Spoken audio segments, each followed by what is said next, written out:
Hi everybody, it's Joe Cioffi here on this Tuesday, 26th of June. We're coming up on 6 o'clock Eastern Time, and with me tonight is our summer intern here. This is Matt Myers. Hello everyone. Matt, why don't you tell everybody a little bit about yourself? Alright, well hello everyone again. That's way too much. Well, you know what? Alright, go on. But hello, my name is Matthew Myers.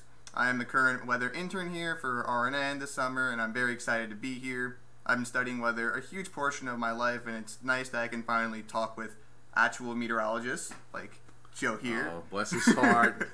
So I'll give you $10 later. I don't need it. It's okay. All right. So Matt is Matt coming out of the school environment. By the way, where you go to school, do they have a communications connection to your weather department? Of course. I ask that because some schools do not. Most schools now do, but there are still a few that do not. Yeah, like SUNY Albany is one of them. They kind of have like the National Weather Service be off campus, and like students kind of commute there. Right, and then you have Linden State College, which has always had that connection between its meteorology department and its communications department, which allows you to get a lot of TV on-air experience while you're in school, which is really a good thing. So now we're going to look at what's going on weather-wise. I always tell everybody right off the bat that just bear in mind, if you are watching this live stream on a replay later this evening, the radar is dated stuff, so especially when it comes to severe weather. So be sure to check with your local National Weather Service office at weather.gov to see the latest weather information regarding severe weather. And in fact, it is actually kind of busy tonight, and it really sort of illustrates, I think, Matt, the fact that we've got this transition that's going to occur. We've got this very dry air, this cool Canadian air, this air masses that have been coming down. This is the last one. And it sets up a stark contrast to the heat and humidity that is building up across, and has been building up across part of the plains and parts of the Gulf states, where you can see the orange is the heat advisories. But in the salmon area, the salmon color, you've got severe thunderstorm watches up for parts of Missouri, down into southern Illinois. Also, you've got various flood watches, the darker reds, flash flood. So there appears to be, at least tonight, enough there for a fairly widespread severe weather outbreak, and we can see it from the storm prediction center's map. You got that blue areas, that severe thunderstorm watch that's up right now. What do you think the prospects are for how much of that is really going to survive as it moves eastward? What are your thoughts on that? I mean, I think the overall system will survive and will get rain, but obviously individual cells are eventually fall apart, especially when they hit the Appalachian Mountains. They tend to really die out there. Like the storms over West Virginia right now, currently starting to break apart. And we also have a bit of a marine layer here, which is always problematic, especially for coastal areas. My area, for those of you who might be joining us for the first time, is basically, we talk about specifics for areas from eastern Pennsylvania to southern New England, which would include New York City, Philadelphia, New Jersey, Long Island, the Hudson Valley. Right now, it would seem to me that we could get some downpours tomorrow, and there might even be a couple of thunderstorms in the mix, but I don't think we're going to see that severe weather here. I agree with you. I don't think the parameters are really in set for any sort of significant severe weather. There's always a chance of something happening because you never know, but in general, I don't think it'll be that bad. All right, so all of this is really part of the transition that's underway. I'm going to bring up. We'll bring up the GFS, and I think what we can do is, one of the things that has been going on for quite a while now. We've had this, what I would refer to, I guess, as this occasional appearance of the ridge in the east, trough in the west. Oops, that was a mistake. Let me try that again. Let's see. That ridge in the east, there we go. Ridge in the east, trough in the west scenario. And we'll bring up the upper air and set that up. And so far, every time the ridge tried to pop up in the east, when we've had it, it seems that it lasts for a day or two, and then it starts to flatten out. What do you think, as we go forward, how do you see this? Is this the beginning of something different, or are we going to stay in that context where the ridge kind of flares and then gradually starts to flatten? From what I've seen, it's kind of going to stay in the same context in terms of, like, we get a ridge going to last for maybe a little bit longer than, like, a couple days, maybe, like, 3-4 days, and then still going to be kind of flat and give us that really hot and a lot of heat and humidity. But even still, it's still generally the same type of thing where it's a really flat ridge. It's going to give us warm temperatures and lots of humidity. Right. Well, here we have it. This is at least into Saturday. Big ridge in the east, troughing in the west, but it's not like this deep trough going all the way down into Arizona and New Mexico. It kind of bottoms out there in the central Rockies. So the ridge is not exactly like streaking all the way up into southeastern Canada this time around. The other thing I noticed too is that we're only out now through Sunday, so I'm going to go just back one run so we can go a little bit further in terms of time. And this is Sunday morning. And there's your ridge. And it's already looking like, at least on this run, that it's starting to flatten out a bit as we go into Sunday and Monday. It doesn't completely disappear, but it seems to be giving a little bit more weight to that northern jet trying to come down. And this would, argue for some kind of cold front maybe approaching as early as next Tuesday. Mm-hmm. And by the way, the other thing, and I wonder why it did this. I don't know if you noticed. GFS, and we were talking about this last night. I'll bring up the temperatures, and in fact, let's go back. Just want to show everybody how this has changed from yesterday. So let's go back to yesterday afternoon. I think I had that far enough. Okay, so these were the temperatures that the models were giving. And it seemed like something was horribly amiss, okay? But, whoops, okay, so June 28th. So let's start with Friday, okay? So Friday, it has low 90s all the way up into, southern New Hampshire. And then on Saturday, all of a sudden, we've got these 100-degree prints showing up in parts of New Jersey and near Newark. But it was the Sunday, 105 up near northwest of Boston. I don't know if that's supposed to be specifically Boston on that print. 103 in southeastern Massachusetts. 99 all the way up into central Maine. Something just did not look right with this.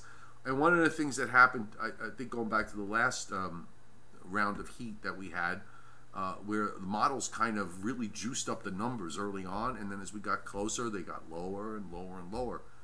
I'm thinking we're in that same boat now.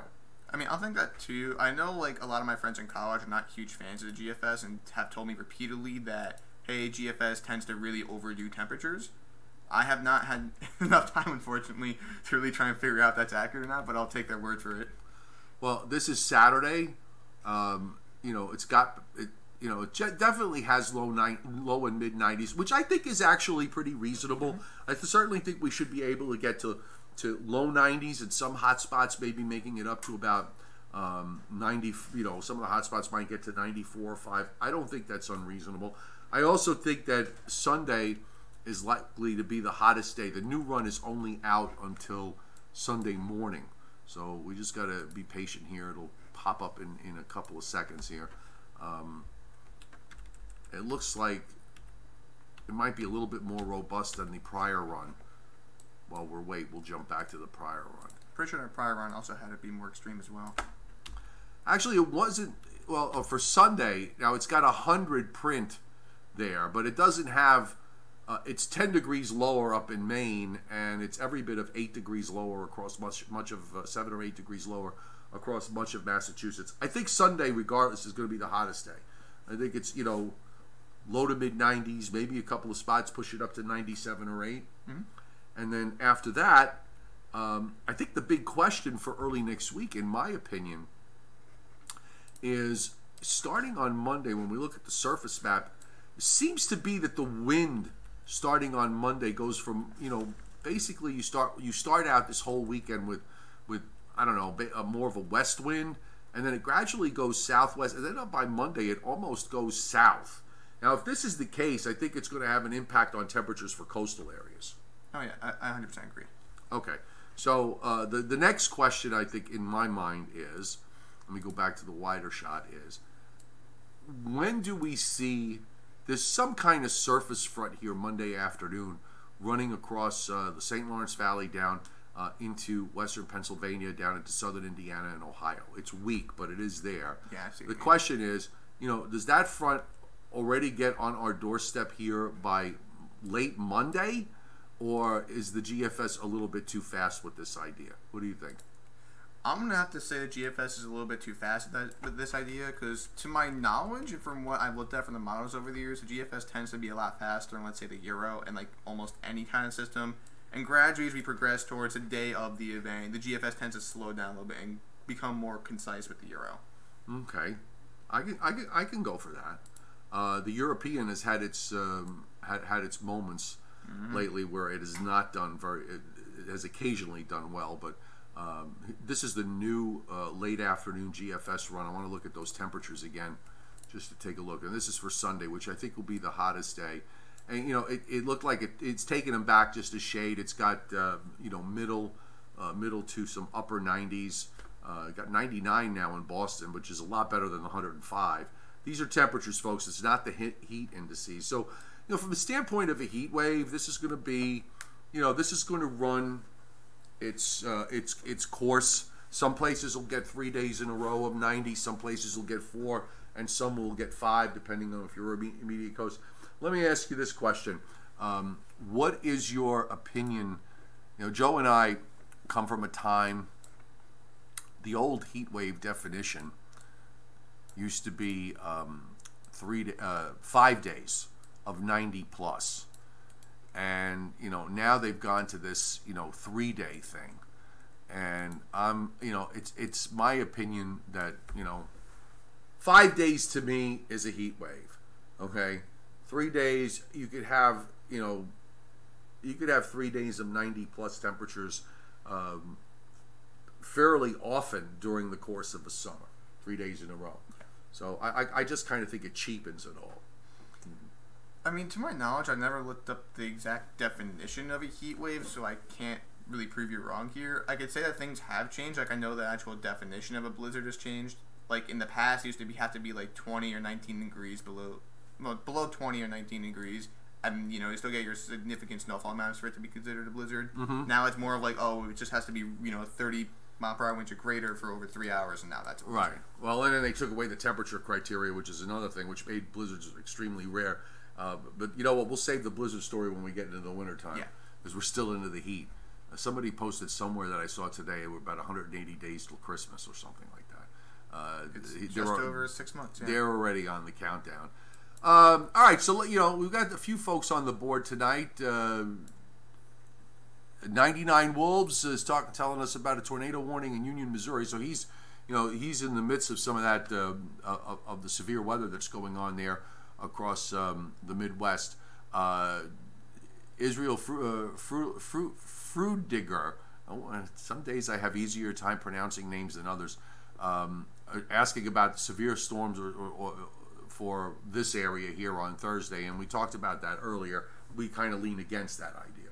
Okay, there will be some downpours. There might be a couple of thunderstorms in the mix, but as far as a severe thunderstorm under its definition, I'm not seeing that.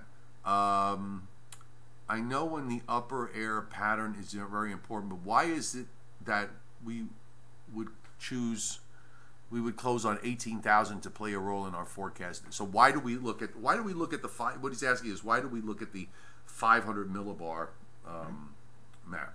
Why do we look at that? The 500 millibar is kind of like almost like your ideal go-to weather model in a way, just because it gives you an idea of the upper air pattern of the atmosphere, and the upper air pattern has a pretty big effect on the rest of the atmosphere. Right. Knowing hey, we have this trough coming in, hey, we have this ridge coming in, upper low, upper high, etc.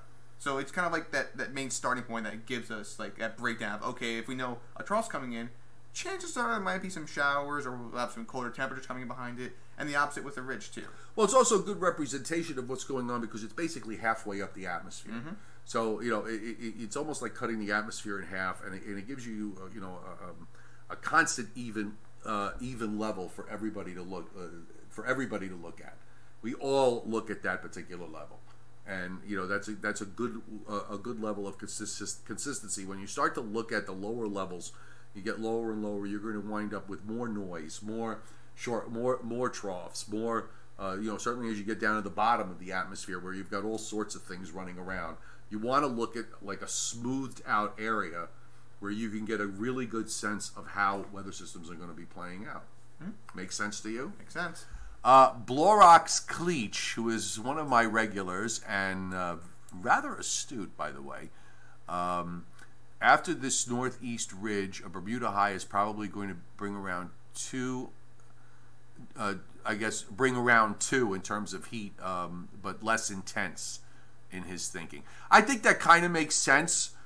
Judging from where the upper pattern goes, Blorox Cleach, that's so, you know, that's clever. Let me bring that back up. We'll go back to the upper air.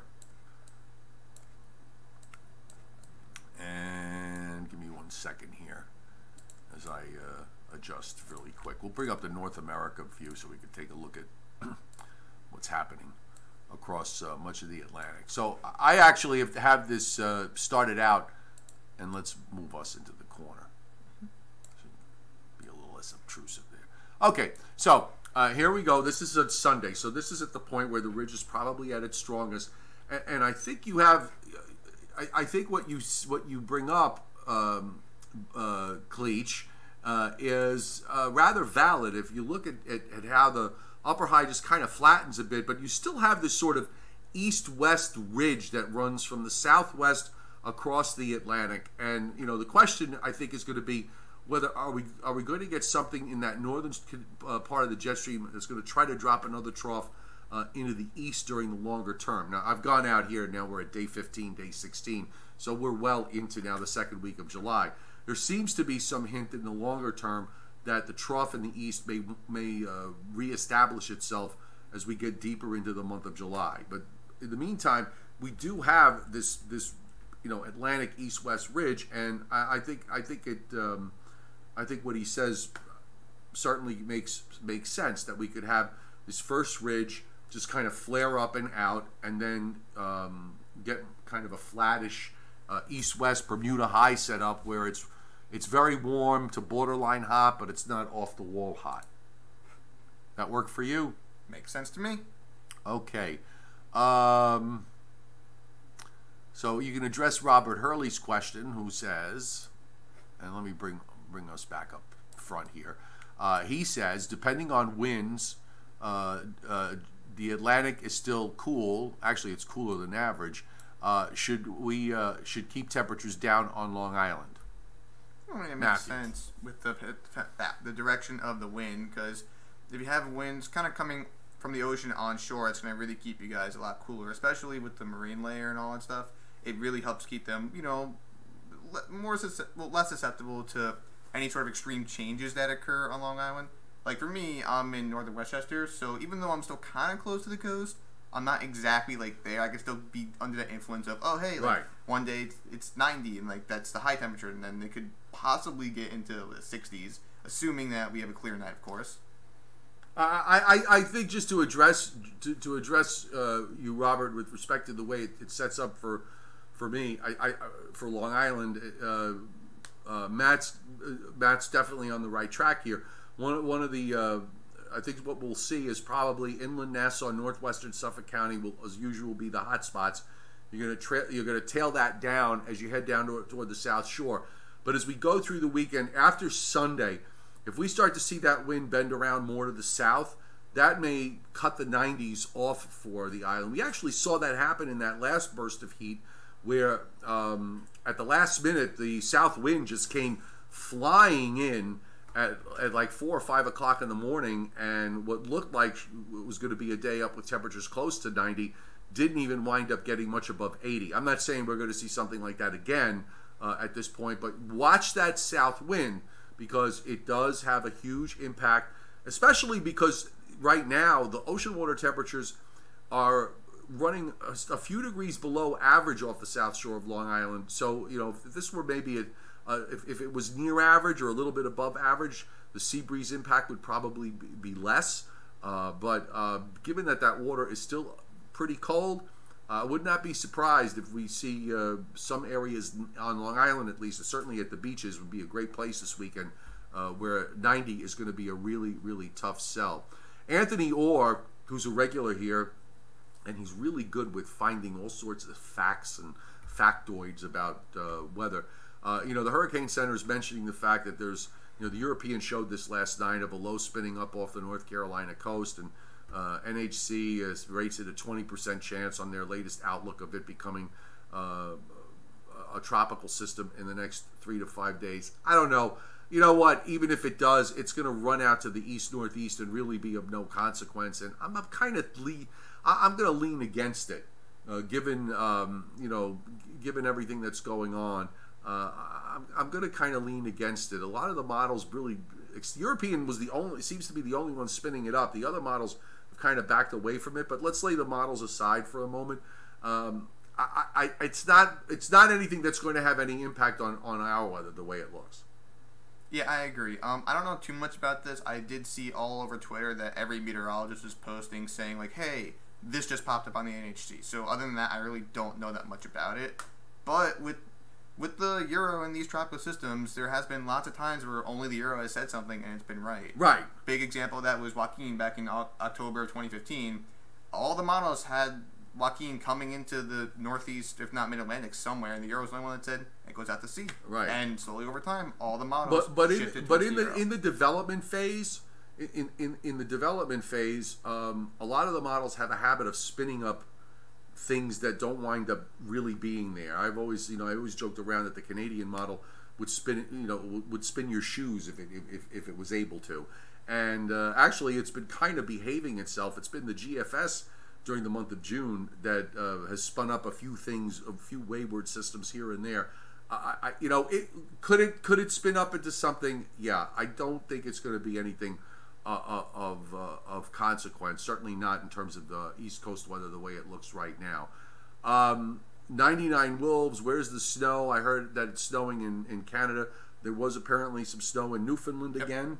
I did not read the. I saw the story. I did not get a chance to read it. Did you get a chance? I didn't read it either. I saw some video. It looked like it was coating to maybe an inch, but that's still really impressive for late June. End of June, yeah. I mean, even up there, it's been that trough that's been basically the trough that's been sitting often just over eastern New England down through the Canadian Maritimes has been so persistent. So they keep getting this flow of these cold shots for them. And that's left open the door.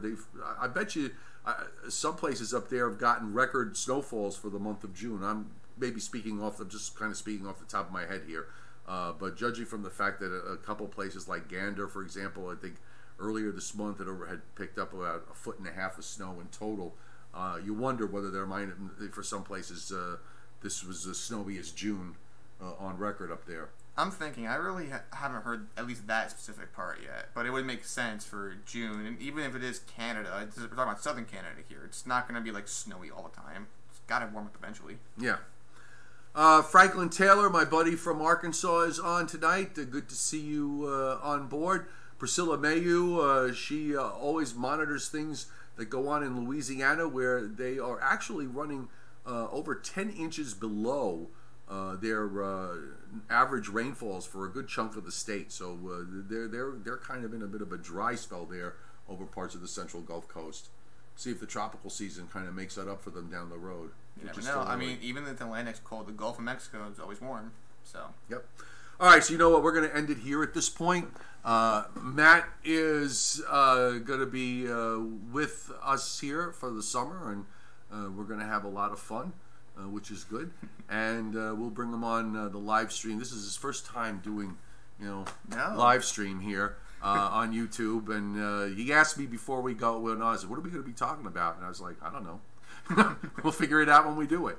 On the fly. On the fly, which is great. And especially when there's, when we've got storms going on of large magnitude, It's always best if you could learn to do this stuff on the fly. You will have a very, very good future ahead for yourself. So I'm here to throw you under the bus whenever you'd like. All right, so tonight, no Joe and Joe weather show because La Rayo has the night off. So I'll probably be soloing tonight, so it'll be Joe 1, not Joe squared. And that'll be, let's say, probably 9:20 Eastern Time on my Facebook page, Meteorologist Joe Cioffi, and maybe I can tear Addison Green away from doing his laundry like he was trying to do last night and bring him on again tonight. Otherwise, check out my website posts on meteorologistjoecioffi.com, and we will be back tomorrow right here on my YouTube channel. Appreciate everybody being here. We will see you then.